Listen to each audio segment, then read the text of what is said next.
So many times I've been asked the question, well, what if the woman is wanting to do this? What if it's her choice to do this? Who are you to tell her that she doesn't want to do this? In your experience of talking with them, working with them, do they want to do this? I would say that for sure in the streets, almost all the women will tell you they don't like to do this. We're doing a survey, and just to make it evident for everybody, we ask the questions, do you like what you're doing? And the girls were all laughing when we asked the questions, like, are you joking, And everybody said, no, we are not here because we like it, Yeah. But they do say that, yeah, it's a way for them to make money they will not be able to make in another part, like because of the economic context in Romania. The nice part of it, the glamorous part, it's only at the beginning, Yeah. And then we know those girls, they will get to the point where they will be really like broken. And that's when you have a client that starts beating you up and you end up with no teeth. Like we had a beautiful, amazing girl. She was strong, she had a pimp and a family in the back that was watching her, and she felt all this time strong. And she was beautiful, she was getting gifts from the clients, nice gifts, She was getting a lot of positive attention. But one day she found a client and he just decided he was going to beat her up, and she lost all her tooth in the front. What does it mean for you as a woman to be without teeth, Sure. And that's really like lowering, Yeah.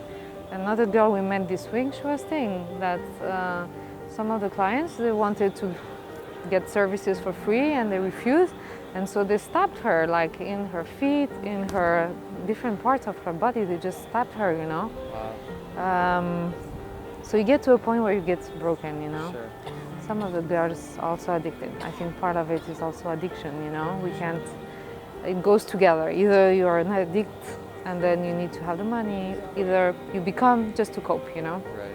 And a few days ago when I was on the streets and I was talking with a girl, she used to be the most amazing girl. I mean, when I saw her the first time, I was like, wow, this woman is gorgeous, Long black hair, tall, thin, beautiful face, body, teeth, everything you wanted. She looked like really like the exotic, lady, and really amazingly beautiful. When I saw her, she was in a dark street, in a dirty, smelly place. This is the worst area of prostitution in the whole city. It's where you end up when usually you're a drug addict and nobody wants you in another place. Sure. It's a place you don't really want to be by yourself at night because it's quite dangerous. Yeah. And she was saying, look at me. And she did look bad. She looked really bad. But she was showing her feet and how her feet were swollen because of the drugs. She said, what is it for a woman at one point to start feeling that your feet, your leg, which used to be beautiful and attracting, is smelling bad because it's rotten. Her feet was literally rotten and it had all this liquid pouring out. It was really like hardcore scene, And she's like, I think I'm going to die. And it just took a few years, from that beautiful, gorgeous lady into that, hardcore addict that's just completely facing death, Yeah. And to realize that, wow, I've come down from so high, Yeah. That was really sad. That was heartbreaking for us to see her. I imagine when she started, that wasn't in her mind, the possibility of that. No. Yeah. No. And that's the thing, yeah.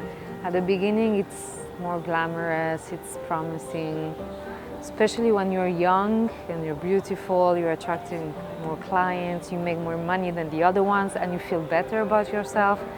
Especially if you didn't have attention home, didn't have anybody tell you were special or beautiful or whatever.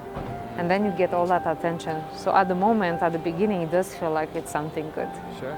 So if you meet the girl at that moment, yes, she will tell you, oh, that's a nice thing I'm doing, it's Right. good. But you meet her a few months later or maybe a year or two, and then it's totally different, Wow.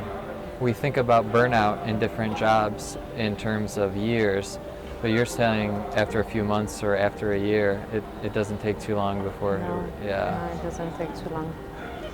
of course, some of them develop mechanism of survival and dissociation and different coping mechanism to survive. Sure. But if they were to hit the reality, that would be really. One of the girls we met, but who stopped now actually. She stopped for a few years. She was this pretty happy girl all the time on the street, all the time laughing and looking very calm and happy, you know.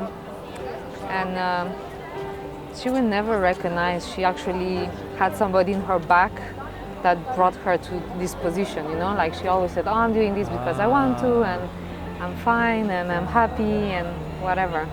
And one day we were just talking a bit about her life, and I was trying to put dates together, events, and I was like, "You are actually with that guy you're with now 10 years later when you started it. Why was that, you know?" And all of a sudden her face changed, and I could see she wanted to. She's like, "I don't want to think about it." Wow. She says, "I never realized that actually I might be here today because of him."